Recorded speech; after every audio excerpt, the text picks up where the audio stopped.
Eh bien, il est 19h06 et je déclare donc la séance du conseil municipal du 14 décembre ouverte. Je vais commencer par faire l'appel des conseillers municipaux pour nous assurer du quorum. C'est dans l'ordre alphabétique. Je vais donc commencer par Arnaud Justin. Présent. Boutan Amandine. Oui, présent. Romain Coquille est absent et donne pouvoir à Stéphane Donneux. Dadio Mentel. Donneux Stéphane. Dulaurier Noélie est absente et donne pouvoir à Céline Nabila Cerise. Oui. Duperron Sophie. Présente. Guignan Abraham. Présent. Guillory Labuzan Sonia. Présente. Jay Cédric.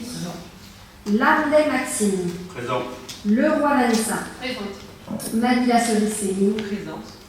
Pévrera Fosson présente. Rabot Sonia est absente et a donné pouvoir à Sonia Guillory Labuzan. Rick Sophia est absente et a donné pouvoir à Justin Arnaud. Trottin Christophe et... Bah non, oui, c'est un peu... Je suis Voilà, j'ai un peu spoilé. Vacheko Elisabeth. Présent. Et Youssouf Ibrahim Samir. Présent. Présent. Donc le quorum est atteint. Il nous faut une secrétaire de séance. Ah, Elisabeth, je t'en ai cette fois. Et Elisabeth Vacheron sera donc notre secrétaire de séance, si tout le monde en est d'accord. On va procéder à la signature des procès-verbaux des 2 dernières séances, M. Mazet. Vous avez ça ? Puis je vais juste vous faire un petit point. J'aurais voulu faire un bilan de l'année 2022, mais j'ai l'impression que cette séance du conseil municipal ne devrait pas tarder. Enfin, pas trop, voilà, c'est terminé, voilà. Donc, écoutez, si moi je vais résumer l'année 2022, c'est surtout une recherche d'efficience. Alors, j'ai regardé exprès la définition du mot efficience et en fait, je la trouve très intéressante, puisque c'est la capacité à obtenir un maximum de résultats avec un minimum de moyens. C'est l'aptitude à réaliser de manière rationnelle de bonnes performances. C'est être capable d'optimiser les moyens disponibles ou alloués pour atteindre un résultat. Eh bien, le résultat, on le connaît, c'est le cap fixé par notre programme, à savoir redynamiser Caen, préserver son cadre de vie et mettre en valeur son patrimoine, tout en maîtrisant effectivement le budget communal. Et les moyens disponibles, eh bien, ce sont nos recettes fiscales, nos recettes tarifaires, et puis les dotations de l'État, et éventuellement nos subventions. Pour rappel, en mars dernier, lors du dernier vote du budget, on nous annonçait déjà un effet ciseau, c'est-à-dire des recettes moins importantes que les dépenses, qui mènerait à une annonce de déficit en fin de mandat si rien n'était fait. Il n'était même pas encore question de la crise énergétique que nous vivons tous, et donc il est maintenant important de vraiment tenir notre cap et même d'aller un peu plus avant sur notre volonté d'efficience.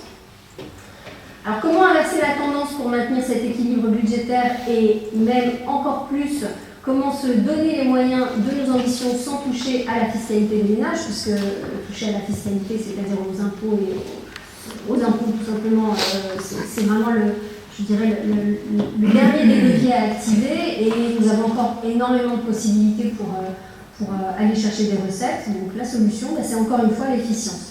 Vous verrez de toute façon déjà dans les affaires qu'on va aborder pendant ce conseil municipal, les premiers jalons de cette recherche d'efficience. Cette recherche d'efficience, elle est dans le fait d'économiser le plus possible, essayer de rechercher par tous les moyens des leviers d'économie d'énergie évidemment, mais voilà, tout ce qui peut déjà être économisé, c'est en ce moment en train d'être étudié par nos services. Et puis aussi, comment on touche à la tarification. Là aussi, vous verrez ça dans ce conseil municipal, donc on aura le temps d'aborder tous ces sujets. Et tout ça dans un premier travail, celui du plan bâtiment. Et M. Lajoux va nous en toucher un mot sur un des aspects, celui de chercher des subventions. Juste un tout petit point sur le PLU, puisqu'on a eu la restitution des enjeux vendredi dernier, une réunion donc, très intéressante où on a un peu fait la somme de tout ce dont on devait tenir compte pour commencer à travailler sur notre PLD. Je salue la présence de M. Arnaud qui donc est venu travailler avec nous sur ce sujet. Mademoiselle Dulaurier aussi souhaitait venir, elle a été excusée, elle a eu des contraintes personnelles. Donc voilà, c'était aussi pour dire que nous avons entendu cette demande de travail en collaboration et nous avançons pas à pas sur les sujets qui comptent surtout et sur lesquels il est important d'ouvrir à la minorité. J'ai avancé vraiment parce que je sais, on va me dire que mes discours sont trop longs. Je voulais juste souligner nos festivités à venir, à la fois le goûter de l'école où la municipalité va donc faire la distribution des cadeaux et des chocolats vendredi. Sonia Guillory-Abusant sera là donc, pour représenter le conseil municipal et participer à ce moment de festivité. Notre cuisinier, on peut le remercier aussi puisqu'il sera là pour faire le chocolat chaud, c'est ça ?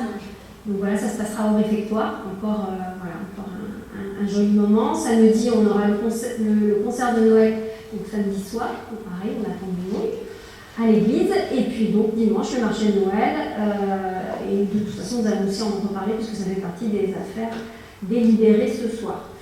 Je vais donc proposer déjà de passer sur le tableau des décisions municipales. Vous avez pu en prendre connaissance dans la note de synthèse qui vous a été envoyée avec la communication au Conseil. Est-ce qu'il y a des questions, des remarques autour donc, de ces décisions municipales qui sont en fait des factures, tout ce qui a été signé par mois au nom du Conseil municipal, selon les délégations que vous m'avez faites? Est-ce que vous avez des questions autour de ça?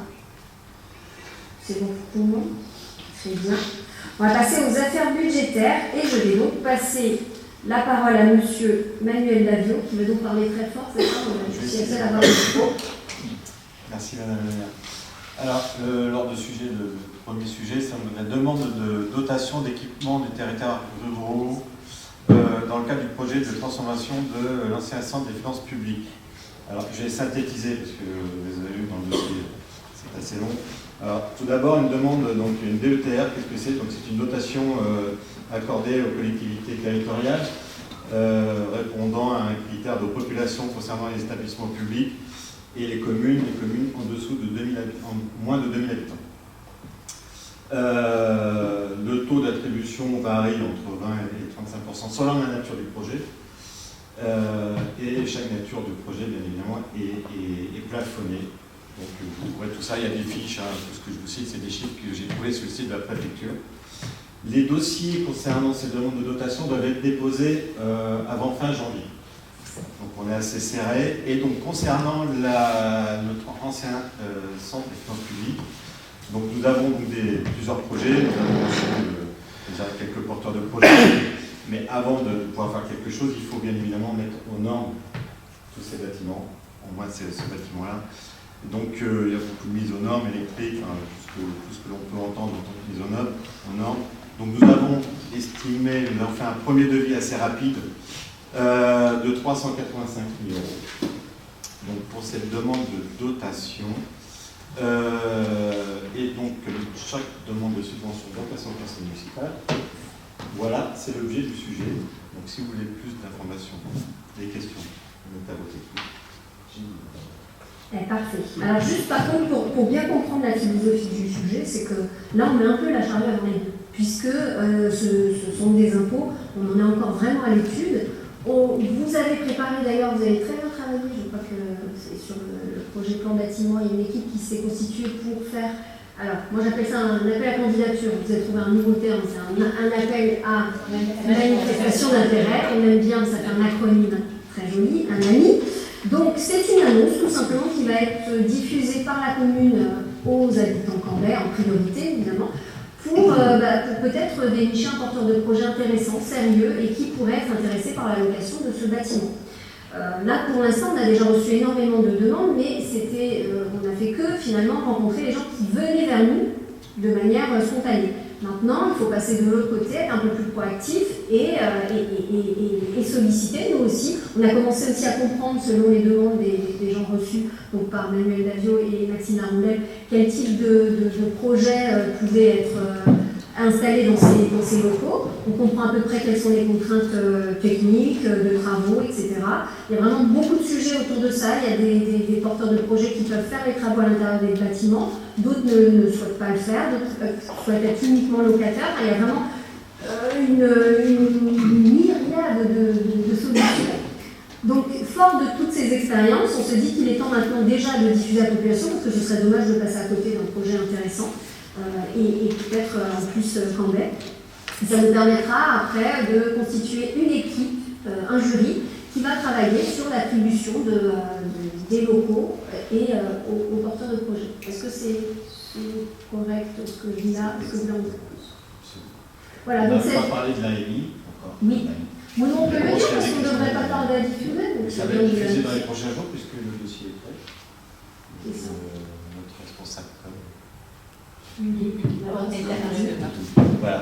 Donc ça va être diffusé sur les réseaux sociaux et puis en affichage aussi dans les panneaux d'affichage numérique. Ouais, je crois qu'ils sont les panneaux d'affichage électriques, c'est ça. Donc ce sera sur le site de la mairie et puis voilà. Ah oui, tu parles des panneaux pas lumineux.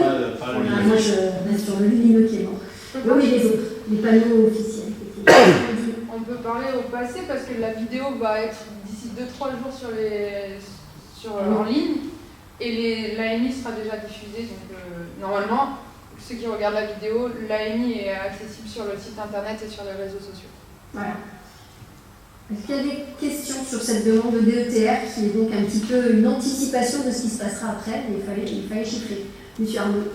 Toute petite question par rapport au budget qui a été, à l'estimation qui a été indiquée en fin d'annonce de synthèse sur ce paragraphe de 340 000 € hors taxe, ça correspond un peu à une réhabilitation en l'état, au niveau des locaux qui sont actuellement existants sans rien changer, c'est ça? Alors on a déjà projeté à peu près une première hypothèse parce que c'est celle qui a l'air de se dessiner. On peut le dire même si vraiment, encore une fois, si on le dit au conseil municipal, c'est pas pour autant que c'est décidé, mais par rapport au projet qui avait l'air les plus sérieux, parce que pour le coup, Maxime Armel a vraiment regardé les finances parce qu'on a de tout, il y a des porteurs de projets plus ou moins solides financièrement. Donc là, ceux qui se sont positionnés et qui avaient l'air intéressants nous permettaient d'imaginer une division en 3 du trésor public. 3. Après, maintenant, on se dit peut-être qu'il y en a un qui voudrait prendre les 2 parties, mais bon, on a imaginé 3. On a demandé au maître d'œuvre de nous estimer une division, donc des compteurs aussi séparés pour tout ça. Et aussi, parce qu'il y a une partie, il y aurait peut-être une micro-crèche qui voudrait s'installer.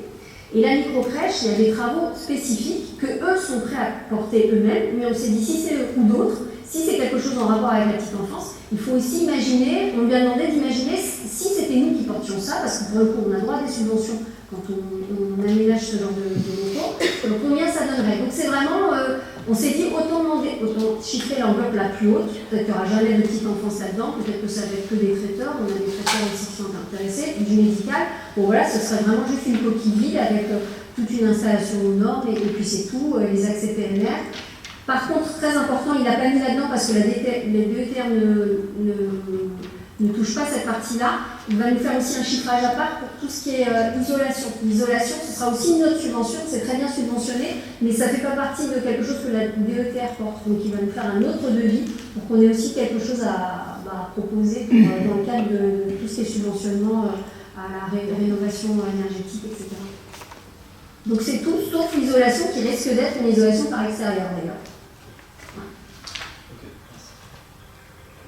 D'autres questions? Non? Bien.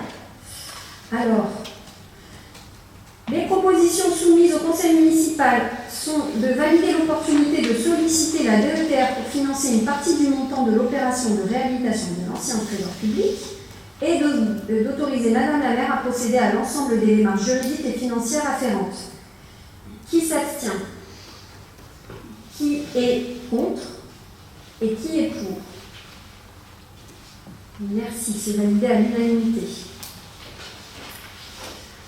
Alors, je vais passer la main à Maxime Larondel. Alors, ce sont vraiment là, pour le coup, des demandes du Trésor public qui nous sort un peu du chapeau parfois des nouvelles, comment dire. Alors ça, je ne suis pas sûre parce que les créances, oui, non, on n'a jamais délibéré sur les créances douteuses, donc c'est quelque chose qu'il faut mettre, qu'il faut délibérer, et je laisse M. Larondel vous dire quelques mots. Attention, il faut parler fort. Oui. Je te passe mon micro. Non, c'est bon. Il s'agit donc de provisionner dans les comptes de la commune un montant financier pour les créances douteuses de cantine. Alors c'est principalement des impayés, des retards de paiement, etc.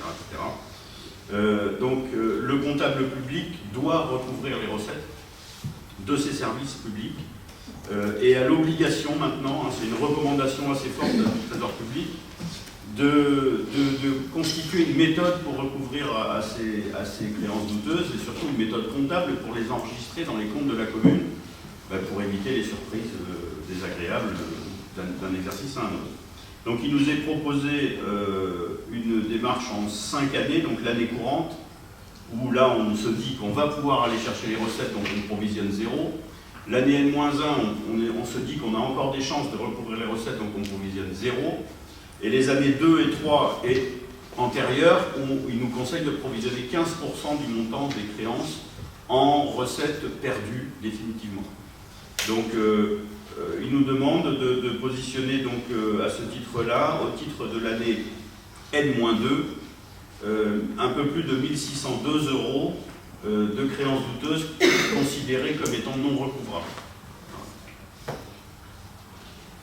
Des questions? C'est très comptable. Mais c'est ça. Quand le Trésor public demande, fait. Ça ne veut pas dire qu'on les aura jamais, ça ne veut pas dire qu'on en aura peut-être plus, on en aura peut-être moins. C'est juste une méthode de gestion du risque d'un point de vue de la comptabilité publique.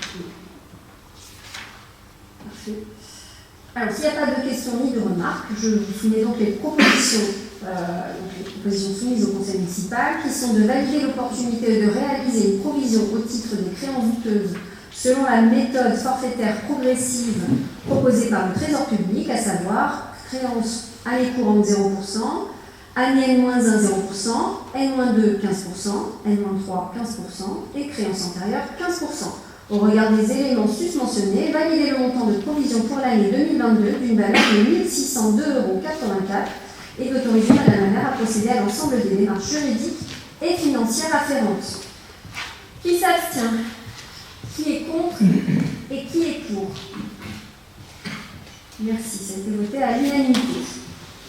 Maintenant, nous en passons à l'affaire numéro 3, toujours avec M. Larondel, sur la mise à jour 2023 des tarifs du SPA, donc service public administratif, merci, facultatif de cantine. Oui, alors le sujet, c'est un sujet délicat. La restauration scolaire, il faut savoir que ce n'est pas un service public obligatoire. C'est un service public facultatif que les communes ont la possibilité de mettre en place ou non. On a un service de restauration scolaire au niveau de l'école primaire maternelle de Cambre, ce qui est très bien.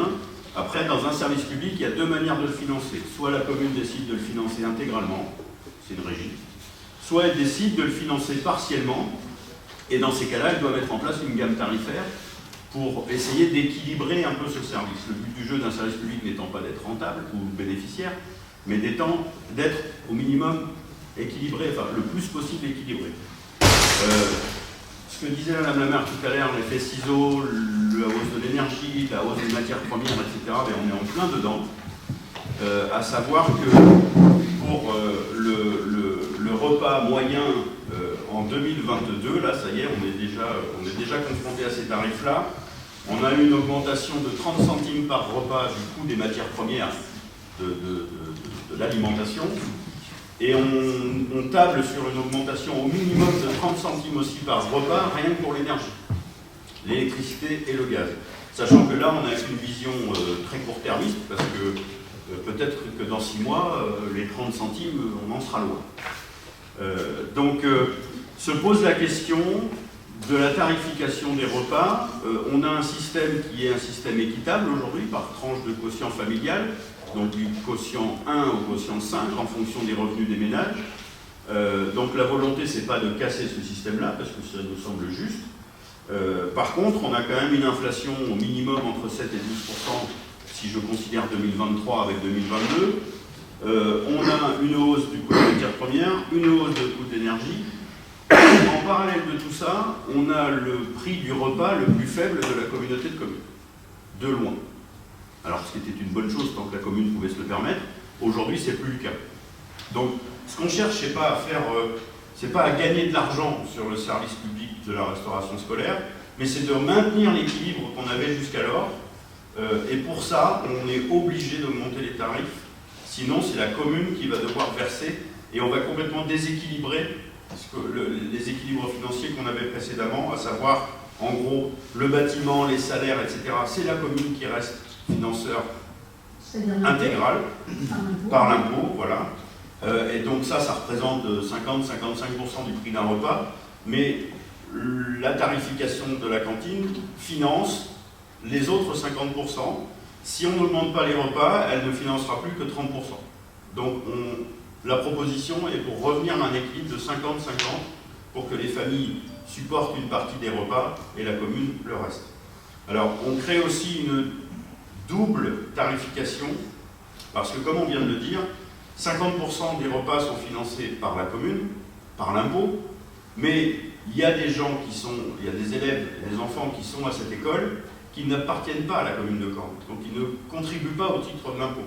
Donc on se dit que ces personnes-là pourraient financer une partie de ce que finance la commune, puisque du coup eux ne versent pas d'impôt à la commune de Caen, sachant que cette population a tout à fait la possibilité d'aller voir sa commune de résidence pour demander éventuellement, s'il y a des difficultés financières, que la commune paye la quote-part supplémentaire à la commune de Caen.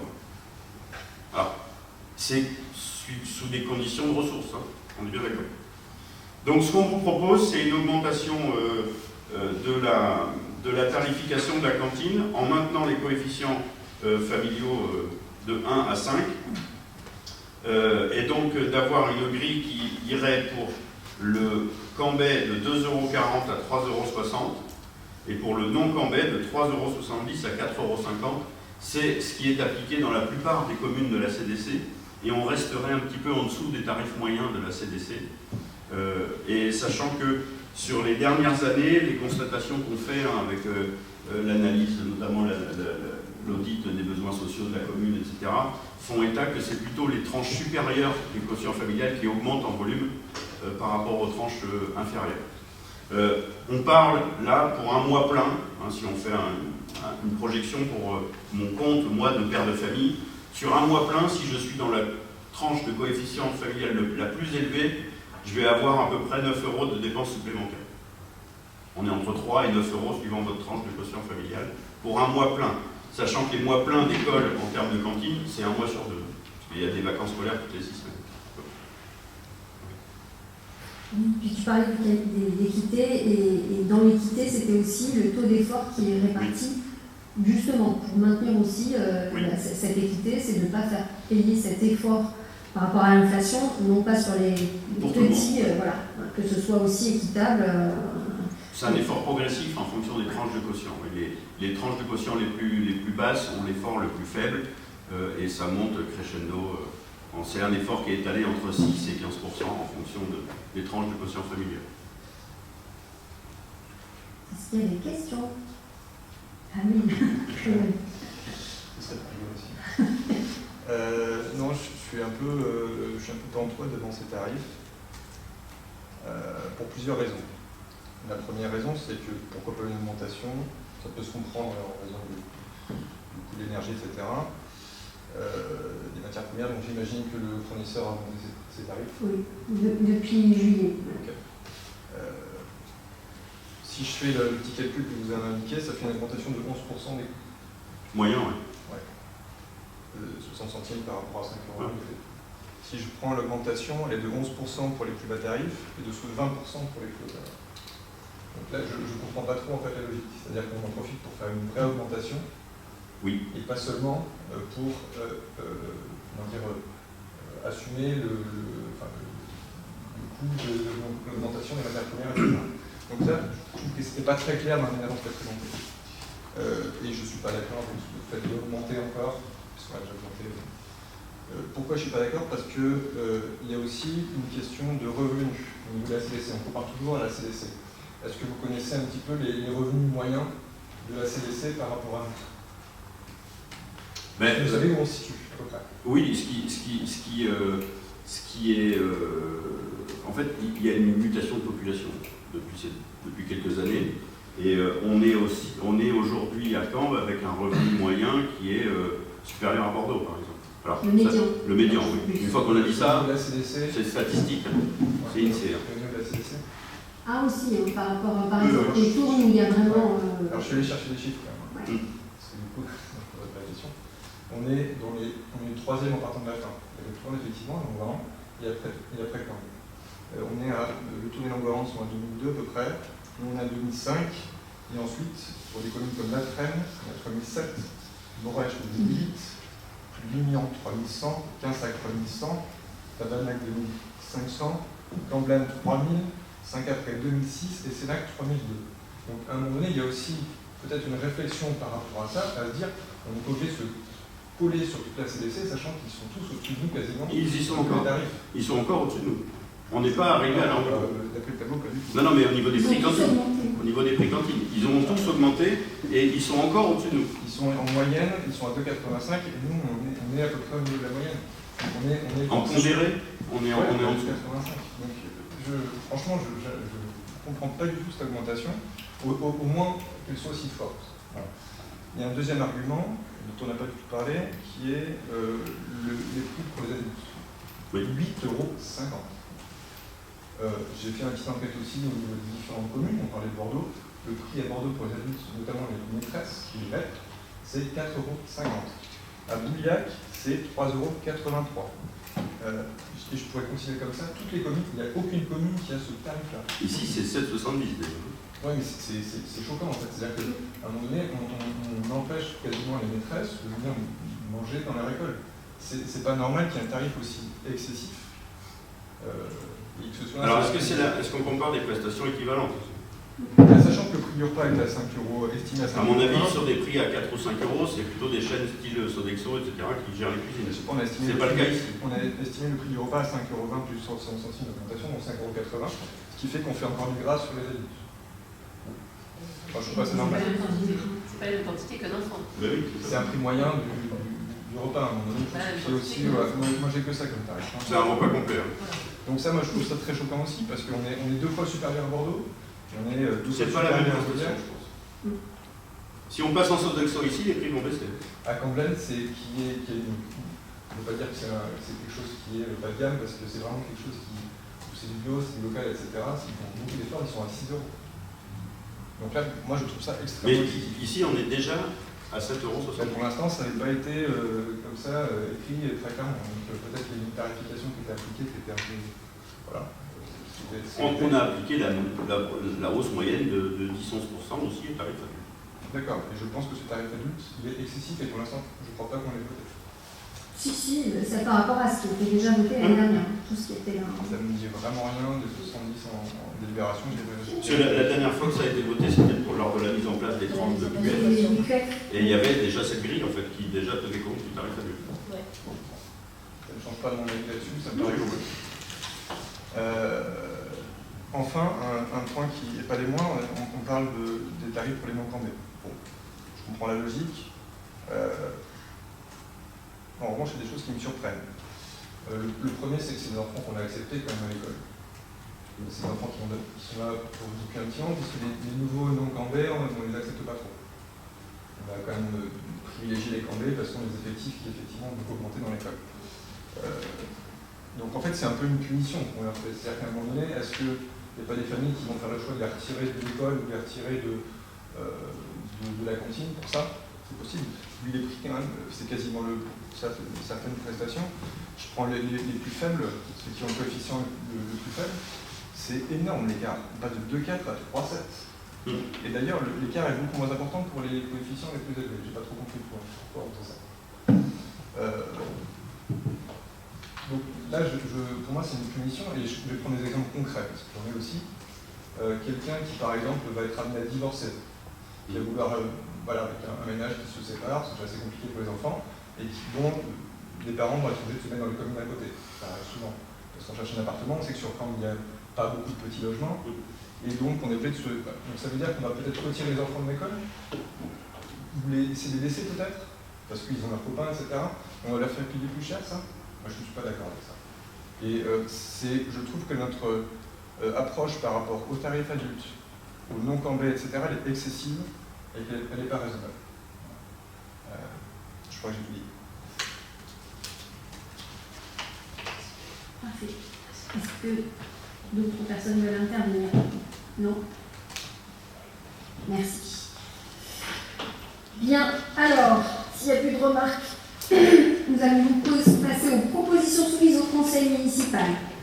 Alors, maintenir une tarification différenciée sur la base de l'article 147 de la loi d'orientation relative à la lutte contre les exclusions du 29 juillet 1998, précisant que les tarifs des services publics administratifs à caractère facultatif peuvent être fixés en fonction du niveau de revenu des usagers et du nombre de personnes vivant au foyer.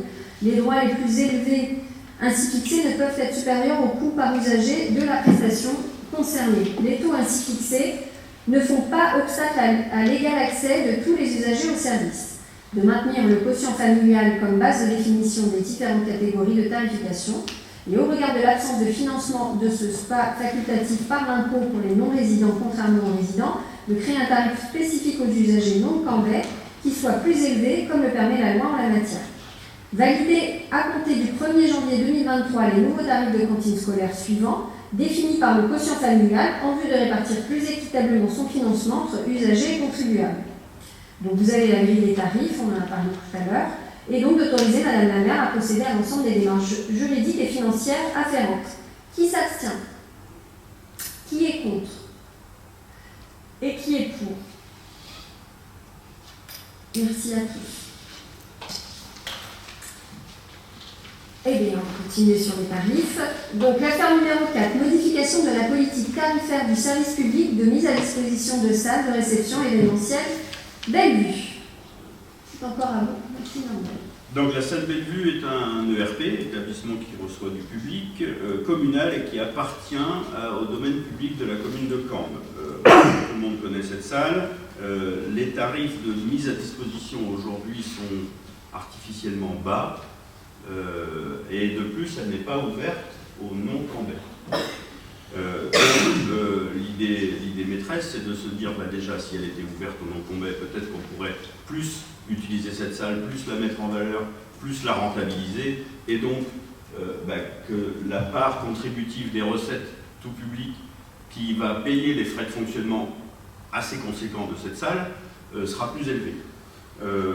Une fois qu'on a dit ça, se pose encore une fois la question du tarif de location de la salle, parce qu'on sait très bien que quand on la loue en général le week-end, on la prend le vendredi, on la rend le lundi soir, donc on la monopolise pendant 2, 3, parfois 4 jours, qui, on le voit, peut peut-être empêcher une entreprise de venir la louer sur une journée de semaine, etc. Donc se prive d'une recette. Et on se rend compte, quand on avait fait l'analyse des coûts, alors ne serait-ce que les coûts de l'énergie, électricité principalement, chauffage, etc. La salle Bellevue est, après l'école, le poste de dépense le plus élevé de la commune, alors que c'est sans doute un des moins occupés ou utilisés. Donc, cette facture d'électricité, d'énergie, ne va faire qu'augmenter. Elle est prévue pour quasiment doubler pour la salle Bellevue l'année prochaine. Donc, on se dit que il va falloir faire quelque chose d'un peu radical pour essayer de valoriser au mieux cette salle, sachant qu'on a énormément de demandes, qu'à la mairie, à l'accueil, il y a beaucoup de demandes externes à la commune de Cambes, donc ça paraît tomber sous le sens de l'ouvrir aux non-cambais, avec des réservations, un délai de réservation, etc. Donc on vous propose de mettre à disposition cette salle, donc un, des non-cambais également, et deux, une tarification, alors toujours préférentielle, puisque dans le cadre du service public, on peut faire une tarification préférentielle pour les résidents de la commune, qui encore une fois financent cette salle via leur impôt, etc., ce que ne font pas les autres. Et donc on propose une tarification de location pour les cambais de 600 € la première location, 900 la deuxième et 1200 la troisième. Alors pourquoi on propose un échéancier comme ça, progressif, des locations? C'est pour éviter que des gens demandent à des cambais de louer la salle pour leur compte et donc de travestir un petit peu le système. On propose un tarif aussi pour les non-cambais mais résidents CDC, donc qui lui serait 1200 la deuxième et 1200 la troisième. Et on propose un tarif pour les non-cambais et non-résidents de la CDC qui lui serait à 1200 € la location, quel que soit le nombre de locations fait sur l'année. Vous avez compris, le plafond c'est 1200. Le cambais bénéficie de 50% de réduction sur ce tarif plafond. On n'a pas encore étudié finement la question location d'une journée en semaine, par exemple, qui pourrait être complémentaire à toutes ces locations plutôt week-end, qui s'adresserait à des manifestations peut-être plus culturelles, un peu plus flash, des séminaires d'entreprise, des choses comme ça, qui pourraient louer la salle une journée en semaine, la prendre le matin et la prendre le soir. On va se pencher sur cette question parce que je ne vous cache pas que toutes les bonnes idées sont les bienvenues pour essayer d'augmenter ces recettes de cette salle. Les projections qu'on fait avec cette nouvelle gamme tarifaire, entre guillemets, couvrent à peine l'évolution des prix de l'énergie sur une année classique.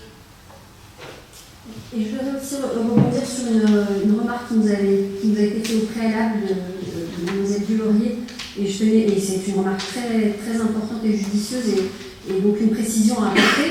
Effectivement, si on travaille sur les tarifs de cette salle Bellevue qui vont augmenter, il faut à tout prix travailler aussi sur une autre option, une autre salle pour les cambettes, parce que oui, en effet, cette salle est quand même grand luxe, et parfois, comme dans n'importe quel village, on a envie d'avoir cette fameuse salle polyvalente, un peu plus rustique, un peu plus, et peut-être un peu plus petite pour les mariages, pour les anniversaires du grand, pour le 18 ans du grand, ou pour des fêtes familiales qui n'ont pas besoin d'une salle aussi grande. Et donc là, nous sommes aussi en train de travailler avec le maître d'œuvre qui va nous chiffrer des travaux de réhabilitation de la salle Brémontier qui bénéficieront en premier lieu évidemment à l'école pendant les temps scolaires, notamment sur un meilleur sol, peut-être un parquet, enfin quelque chose qui puisse être multifonction, et puis aussi les murs, tout ce qui est les baies vitrées, enfin tout ce qui est le vitrage, etc. Et même un travail sur une accessibilité sans entrer dans le bâtiment école, dans les locaux école. Il y a vraiment des choses très intéressantes qui peuvent être faites. Donc voilà, ça aussi, c'est parce que, évidemment, si on commence à voir cette salle Bellevue comme un levier de recettes, il faut à tout prix aussi offrir peut-être quelque chose un peu plus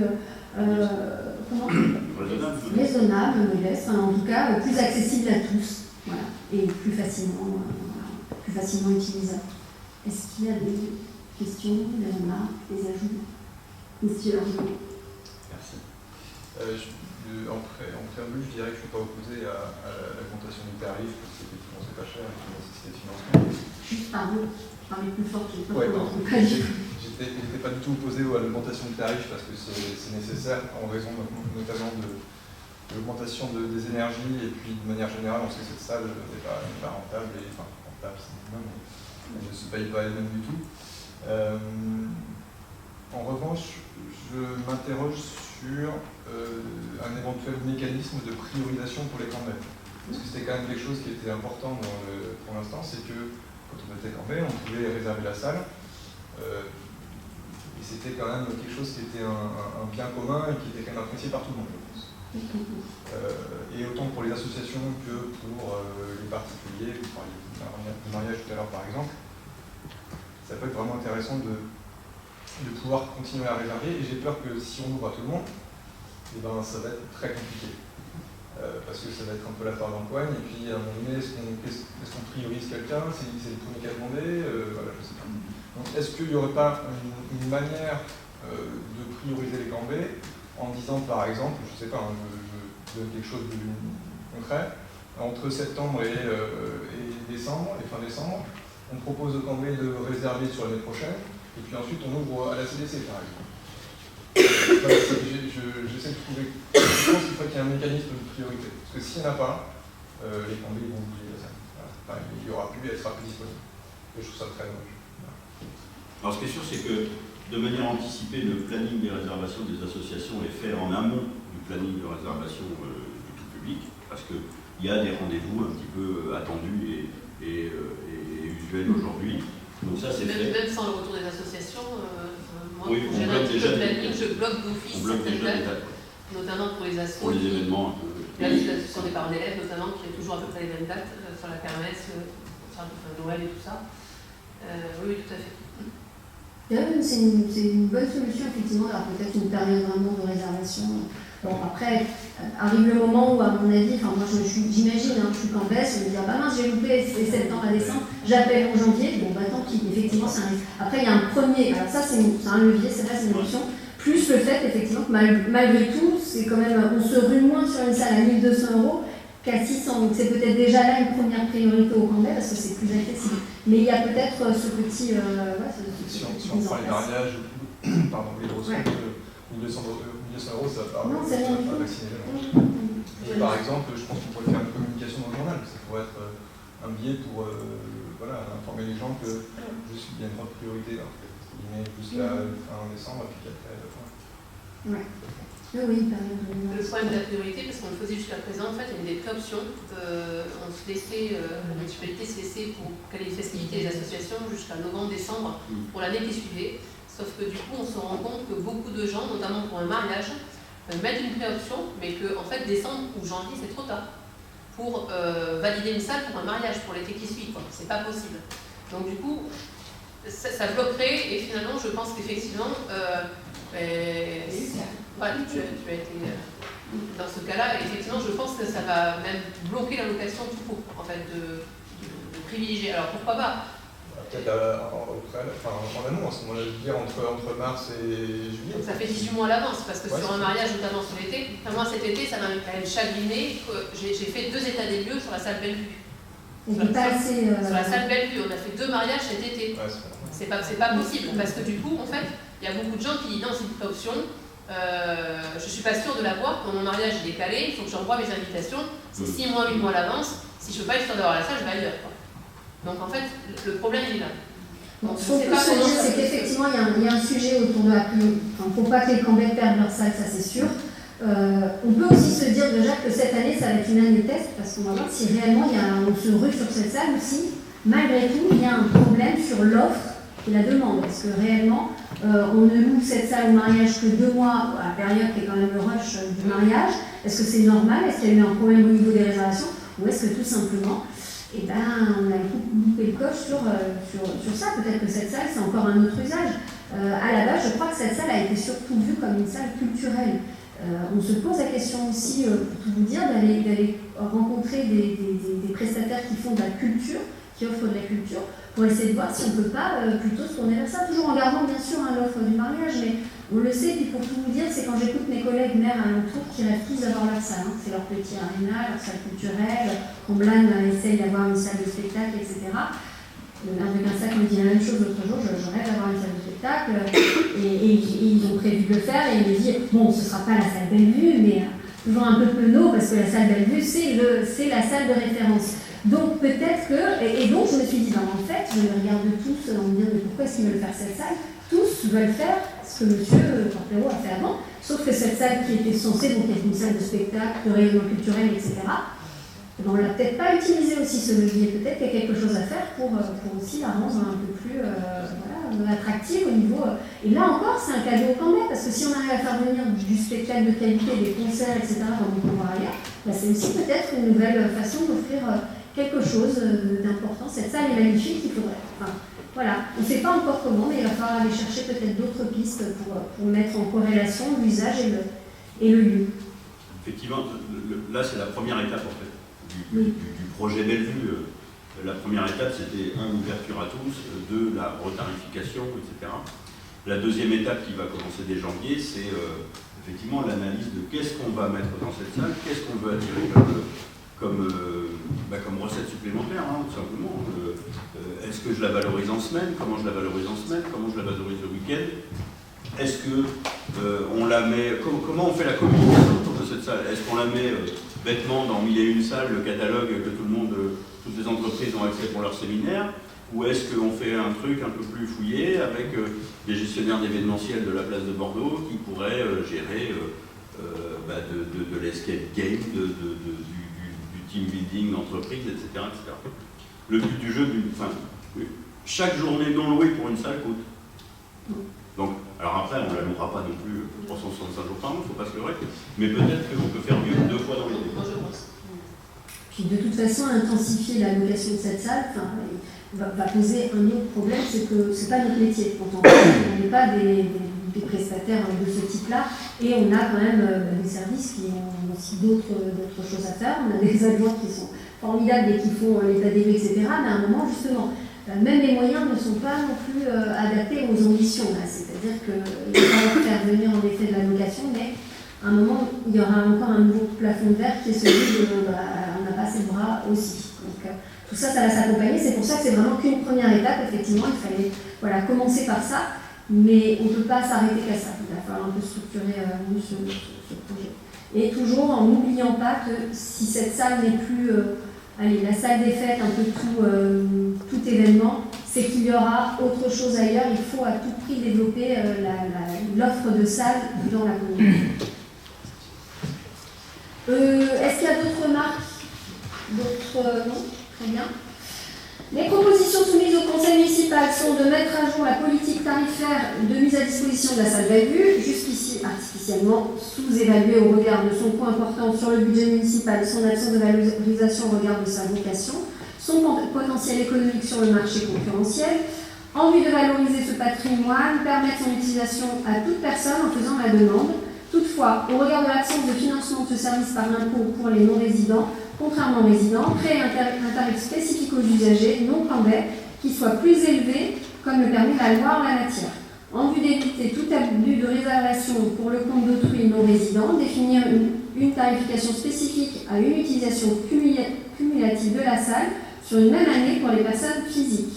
De valider à compter du 1er janvier 2023 les nouveaux tarifs de mise à disposition de la salle Bellevue suivants, définis sur le nombre d'utilisations et le lieu de résidence, en vue de répartir plus équitablement son financement entre usagers et contribuables. Donc les tarifs, Maxime Landel les a donc énoncés tout à l'heure. En tout cas, je vais rappeler pour la première location. Les tarifs au Cambais, c'est 600 €. Les non-Cambais, mais résidents de la communauté de communes, c'est 900 €. Et les non-Cambais, non résidents de la communauté de communes, c'est 1 200 €. Et enfin, d'autoriser Madame la maire à procéder à l'ensemble des démarches juridiques et financières afférentes. Qui s'abstient? Qui est contre? Et qui est pour? Merci. Une demande du Trésor public. Monsieur Arnoldel. C'est la dernière fois. C'est la dernière. Non, mais là, c'est encore une fois, très administratif. Il y avait le compte 6232 qui était fait des cérémonies dans la comptabilité de la commune, qui n'était pas vraiment clairement défini. Et ça y est, le code des collectivités territoriales et notamment le Trésor public a fait une liste exhaustive de tout ce qui rentre dans cette catégorie. Donc je ne vais pas la lire parce que on va faire exactement la même lecture. Donc voilà. Est-ce qu'il y a des remarques ou des questions sur cette liste? Et là, ouais, ça a bien vu. La case verte, elle est aussi longue. Oui, c'est copier-coller. Est-ce qu'il y a des questions? Des remarques? Je vous lis les propositions. Bien, les propositions soumises au conseil municipal en vue de se mettre en conformité avec les exigences réglementaires de transparence des dépenses publiques, validées au travers d'une délibération, la liste des dépenses communales imputables au compte 6232, c'est pas 623, maintenant avec le changement en M57. C'est ça, c'est 600, alors on enlèvera un 2. C'est 623 fêtes et cérémonies, à savoir, d'une manière générale, l'ensemble des biens, services, objets et denrées divers ayant trait aux fêtes et cérémonies telles que, par exemple, les décorations de Noël, les illuminations de fin d'année, diverses prestations et cocktails servis lors de cérémonies officielles et inauguration, les repas des aînés, les gardes, la fête du 14 juillet, la fête du mascaret, le marché de Noël. Est-ce qu'on devait être aussi exhaustif? Parce que si on invente une nouvelle fête, elle ne passera pas là-dedans, non? On espère. Bon, voilà, vous avez brimé la créativité de nos élus. Les fleurs, les plantes, les bouquets, les gravures, les médailles et présents offerts à l'occasion de divers événements et notamment lors des mariages, décès, naissances, récompenses sportives, culturelles, militaires ou lors de réceptions officielles. Le règlement des factures de sociétés et troupes de spectacles et autres frais liés à leurs prestations ou contrats, les feux d'artifice, les concerts, les manifestations culturelles, les locations de matériel type podium, chapiteau, calicot, les kakémonos, on est sûr de ces mots. Il y a 3 petits points là. 3 petits points. Là, ça va. Les frais d'annonce et de publicité ainsi que les parutions liées aux manifestations, les frais de restauration, de séjour, de transport des représentants municipaux, élus et employés accompagnés, le cas échéant de personnes extérieures lors de déplacements individuels ou collectifs, de rencontres nationales ou internationales, Non, c'est pas. Manifestation organisée. On les a. Ah oui. Je l'ai déjà. D'accord. Oui, c'est vrai, on a les lyriques, on a des artistes internationaux. Bien sûr. Manifestation organisée afin de favoriser les échanges et de valoriser les actions municipales. Les chèques cadeaux de Noël à l'attention des agents, des élus, des collaborateurs occasionnels. Les dépenses liées à l'achat des denrées et de petites fournitures pour l'organisation de réunions, ateliers ou manifestations. Voilà. Et autoriser Madame la maire à procéder à l'ensemble des démarches juridiques et financières afférentes. Qui s'abstient? Qui est pour?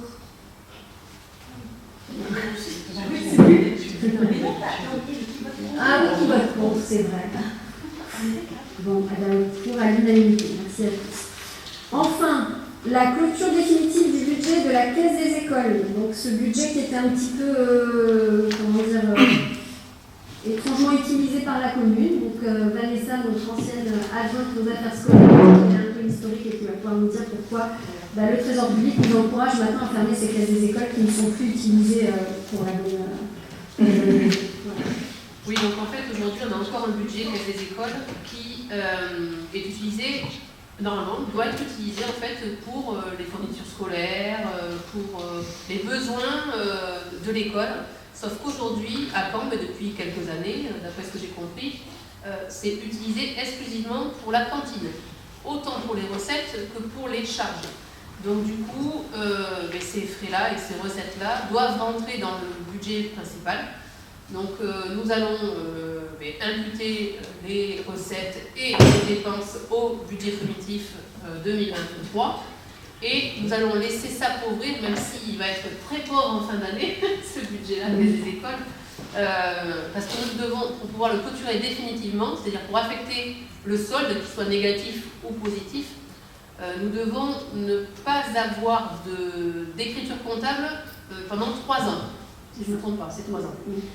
Donc du coup, on va le laisser mourir tout doucement, on ne l'approvisionnera pas au budget 2023, et du coup, pendant 3 ans, on ne servira plus de cette caisse des écoles. Voilà, c'est ça. Pour compléter, en fait, Mme Manzani, notre conseillère aux décideurs locaux, c'est-à-dire notre trésorière, fait le tour un peu de toutes les communes. Elle a déjà aidé à clôturer plusieurs comptes qui étaient tous utilisés, enfin la caisse des écoles, qui étaient tous utilisés pour tout sauf pour en effet son usage premier. Ils ont tous été galvaudés. Je crois que certaines communes, ça servait même juste à encaisser les recettes, même pas les dépenses. Donc en réalité, ça tronquait un peu le budget principal. Donc on nous encourage vivement à faire migrer tous ces mouvements de comptes, toutes ces recettes et ces dépenses sur le compte principal pour une meilleure lecture tout simplement du budget municipal. Voilà. Est-ce qu'il y a des questions? Non? Très bien. Ça se tend là, je crois qu'il faut qu'on avance. Très bien. Alors, les propositions soumises au conseil municipal sont de valider à compter du 1er janvier 2023 l'inactivité du budget municipal caisse des écoles en raison de son utilisation inappropriée, de valider le transfert des fonds de ce budget sur le budget principal et par conséquent le paiement de la cantine scolaire sur le budget principal de la commune, d'autoriser Madame la maire à procéder à l'ensemble des démarches juridiques et financières. Qui s'abstient? Qui est contre? Qui est pour? C'est à l'unanimité. Merci à tous. Enfin, une attribution de subvention, toujours portée par Vanessa Leroy, donc une subvention exceptionnelle à l'association Comme en Fête de 400 €. Oui, donc du coup, officiellement créée le 24 septembre 2021, l'association Comme en Fête a pour but d'animer la vie sociale du village et de faire vivre le territoire en créant des liens entre les générations de Cambé et les habitants des différents espaces de la commune. La municipalité a aidé à la structuration de cette association en vue de que cette dernière devienne le comité des fêtes du village. Du coup, il s'avère que cet objectif n'a été que partiellement rempli. Alors, déjà d'une part parce que l'association ne souhaite pas être le comité des fêtes du village, et d'autre part parce que l'association a encore quelques difficultés de structuration et notamment de moyens humains qui ne lui permettent absolument pas d'honorer l'ensemble des événements prévus. Donc du coup, suite à une rencontre récente avec la municipalité, pour faire le point sur les diverses difficultés, au regard du souhait de cette association de quand même réaliser des événements, notamment le marché de Noël cette année, il a été convenu de lui attribuer 400 € de subvention. Est-ce qu'il y a des questions? Comment on fait? une question, mais qui est un peu parallèle. Dans le dernier conseil municipal, j'avais effectivement remarqué qu'il n'y avait pas le vote de la subvention pour le complexe. Et on avait été évoqué également l'heure bleue. Oui. Du coup, je m'interrogeais par rapport à l'heure On bleue. n'a pas été, parce que du coup, c'est vrai qu'on n'a pas voté en mois de juin, c'était juin ou juillet, c'était. Si, l'heure bleue avait fait son dossier. Voilà, et du coup, c'est vrai que l'heure bleue, on a demandé des rencontres, on n'a pas pu se rencontrer. Donc du coup, quand en fait on s'est rencontrés, on a échangé, voilà. Oui, il faut les rencontrer, mais je sais que la présidente, je crois que c'est la présidente, est très prise et voilà, c'est compliqué. Mais c'est dans le même.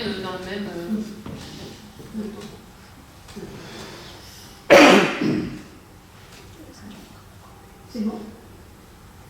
Très bien. Pas d'autres remarques, questions?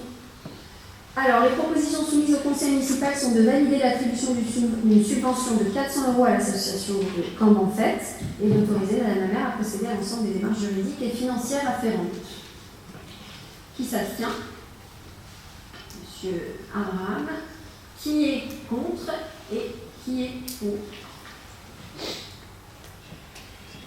Merci à tous.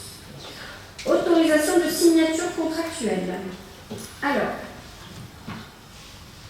bien.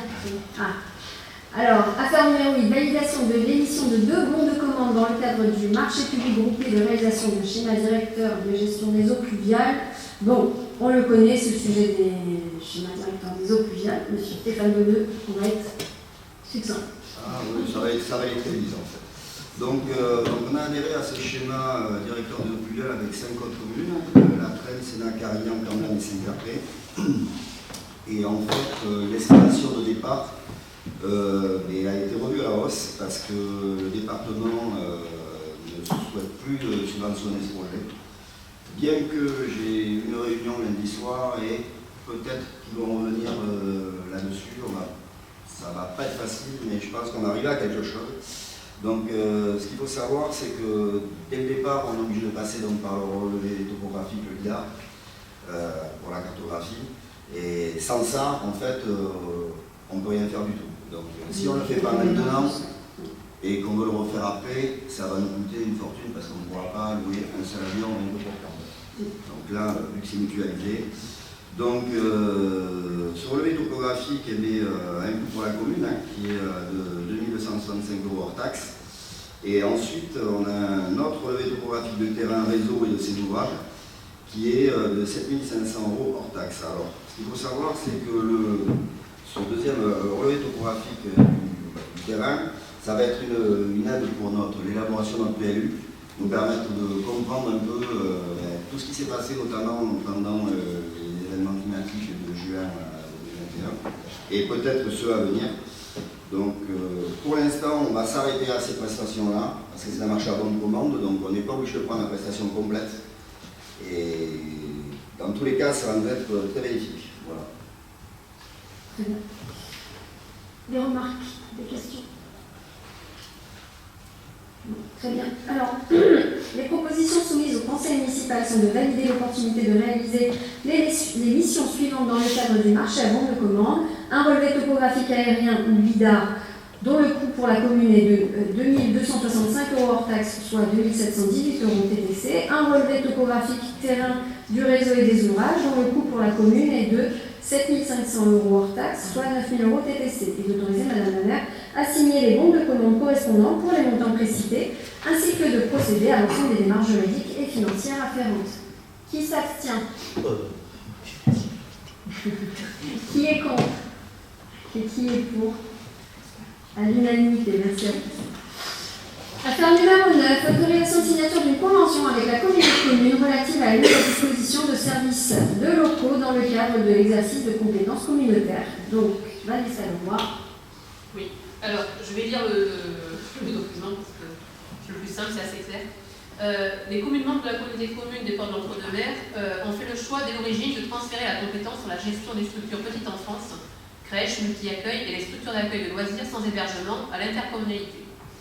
C'est ainsi que sur notre territoire, la CDC exerce la compétence accueil périscolaire, donc pas le temps de midi, Dans l'exercice de sa compétence, elle est amenée à utiliser des bâtiments des communes membres, mais elle peut également s'appuyer sur les agents communaux au travers de mises à disposition.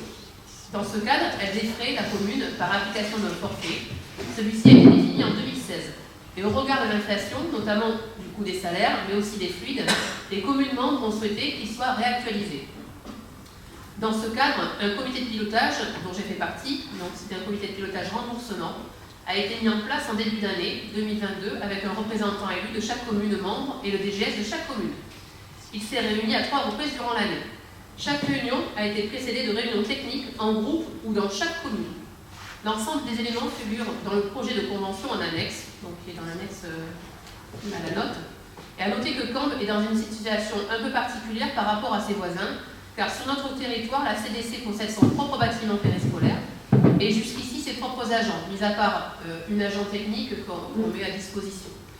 Toutefois, cette situation peut être amenée à évoluer dans l'avenir. Donc c'est vrai que la rétribution, pour nous, Cambre, elle est très faible par rapport aux autres communes alentours. Très bien. Est-ce qu'il y a des remarques ou des questions sur ce sujet? Non. Très bien.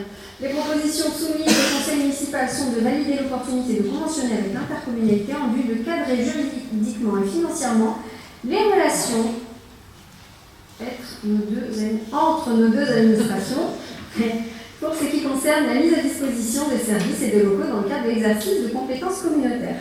Valider le projet de convention réalisé à cette fin et notamment le forfait d'indemnisation et autoriser Madame le maire à signer la convention afférente afin que l'ensemble des avenants éventuels ainsi que l'ensemble des avenants éventuels afférents. Ça ne marche pas quand je suis pression. Autoriser Madame la maire à procéder à l'ensemble des démarches juridiques et financières qui découlent de l'exécution de la présente convention. Qui s'abstient? Qui est contre et qui est pour? À l'unanimité. Ah oui, non, mais qui est contre? J'ai vu que personne n'était pour la ligne. Bon, alors l'affaire numéro 10, c'est la création de 3 emplois non permanents d'agents recenseurs en vue de répondre à l'accroissement temporaire d'activité de recensement national en application de l'article L 332-23-1 du Code général de la fonction publique. Je ne vais pas lire le texte, mais il explique très bien le sujet. C'est juste l'occasion aussi d'annoncer à la population qu'il va y avoir ce fameux recensement de l'INSEE qui n'avait pas pu avoir lieu il y a 2 ans en arrière à cause du Covid.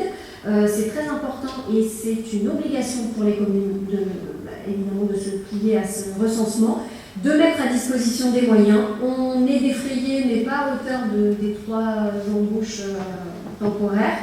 Mais voilà, ça fait partie des dépenses obligatoires d'une commune. Ce qui est important de dire, c'est d'abord que les Cambais s'apprêtent à recevoir des agents recenseurs chez eux. Je crois que ça partira de la mi-janvier, si je ne dis pas de bêtises. Est-ce que c'est ça? Mi-janvier. Et surtout, avant cela, je crois qu'il nous manque toujours un 3e agent recenseur. Donc s'il y a un profil dans notre population, une personne, alors je dirais plutôt jeune retraité, parce que... C'est ça, hein, oui. Alors, peut-être une piste, on ne sait jamais. Peut-être une piste, alors je préfère avancer quand même, parce qu'en fait, ce qu'il nous faut, c'est quelqu'un qui soit très disponible, et surtout en soirée, puisque la plupart des habitants sont plutôt là le soir. Quelqu'un qui n'a pas peur d'aller sonner aux portes et d'être reçu ou pas par les gens, enfin quelqu'un qui a le contact facile. Comment? Et qui garde le secret, enfin qui est discrète, quoi. Ouais, une personne discrète, voilà. Eh bien, donc je peux vous donner, donc, pour couvrir le territoire de la commune, comme chaque année de recensement physique, il convient de recruter 3 agents recenseurs dans le cadre d'emplois non permanents justifiés par un besoin résultant d'un accroissement temporaire d'activité. Donc ça, c'est l'article L 332-23, premier du Code général de la fonction publique, sur des postes dimensionnés sur une base de 30-35e et rémunérés sur la base de l'indice brut 352. Ça ne nous dit pas beaucoup sur la rémunération. 352, qu'est-ce que j'ai dit? Oui, Parce que, à quoi? L'indice? C'est l'indice 374 plutôt que 300. Ok, c'est ma note de synthèse qui n'est pas là. D'accord, la dernière. Très bien. 300? Oui, c'est ce que j'ai dit, 374. Voilà. Est-ce qu'il y a, j'espère avoir été assez clair sur le sujet, est-ce qu'il y a des questions ou des remarques sur le recensement de la mi-janvier? Très important. Parfait. C'est surtout aussi c'est un recensement important pour nous, pour la commune, puisque c'est sur ça que sont basées nos principales ressources, c'est-à-dire la DGF. C'est important aussi. Voilà. S'il n'y a pas de remarques, je vais donc mettre cette affaire au vote. Donc les propositions soumises sont de valider à compter du 1er janvier 2023 le recrutement de 3 agents recenseurs dans le cadre d'emplois non permanents justifiés par un besoin résultant d'un accroissement temporaire d'activité. Je vous arrête, c'est même 352. Ah, c'est 352. C'est moi qui ai la plus récente. Note, alors 352. Les 3 postes seront dimensionnés sur une base de 30-35e et rémunérés sur l'indice brut 352. Autoriser Madame la maire à procéder à l'ensemble des démarches juridiques et financières afférentes. Qui s'abstient? Qui est contre? Et qui est pour? À l'unanimité. Merci à tous. Dernière affaire. Oui, encore dernière affaire. Non, dernière.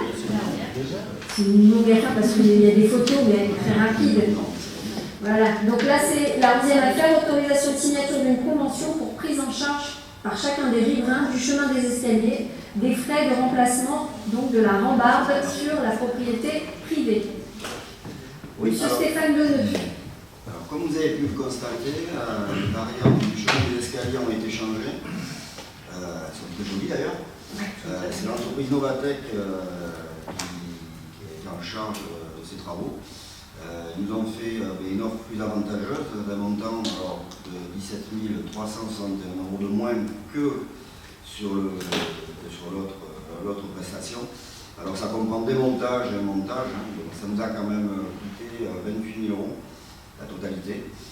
Et alors cette rambarde n'appartient pas qu'à la commune, il y a 2 propriétaires concernés qui dans ce cadre donc, vont contribuer un peu aux frais à hauteur de 243 € le mètre linéaire. Alors je ne sais pas exactement combien de millimètres linéaires ils ont, mais donc voilà, donc ils en seront propriétaires. C'est ça. Ils sont, évidemment, on s'est mis d'accord avec eux avant, mais pour une raison aussi d'esthétique, parce que jusque-là, il y avait en plus des barrières complètement différentes. On a trouvé cohérent plutôt de proposer aux riverains qui, de toute façon, avaient l'intention de faire ces travaux, d'abord de bénéficier en plus d'un prestataire qui travaille avec la commune, et puis d'avoir une cohérence paysagère sur la commune, sur toute cette rambarde. Voilà. Je tiens quand même à préciser que, surtout pour la couleur, l'ABF a évidemment validé toute l'esthétique de la rambarde, on ne fait pas ce qu'on veut. Voilà, donc à part ça, je n'ai pas d'autres questions. L'idée, c'est donc effectivement juste d'autoriser Madame la maire à conventionner avec ces riverains qui vont donc payer leur part de rambarde. Est-ce qu'il y a des questions ou des remarques sur ce sujet? Très bien. Donc, les propositions soumises au conseil municipal sont de valider l'opportunité de conventionner avec les riverains du chemin des escaliers, chez qui la rambarde a été remplacée, en vue qu'ils défraient la commune ayant réalisé ces travaux chez eux, sur la base du coût de revient au mètre linéaire d'un montant de 243,90 € et d'autoriser Madame la maire à procéder à la signature des conventions ainsi que des actes juridiques et financiers qui en découleront. Qui s'abstient? Vous n'êtes pas chez vous. Très bien. Qui est contre? Et qui est pour? Merci à tous. Il est 20h15 et nous pouvons clore la séance du conseil municipal.